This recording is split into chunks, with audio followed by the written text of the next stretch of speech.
What's up, guys? Welcome to another video. Today we're going to be doing a tutorial on how to do one of these pogo sticks.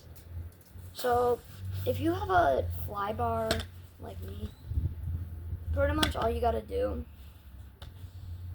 is first up have the logo facing away from you, and then second, put your foot on, push it down.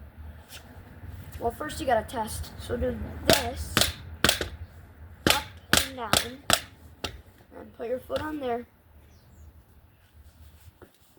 Press down and just get jumping.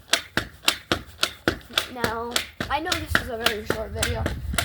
I'm trying to do shorter videos because I'm trying to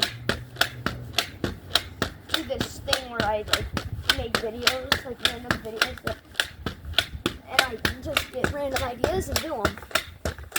So that's what I'm going to be trying to do this next week, because I'm going to be off all week.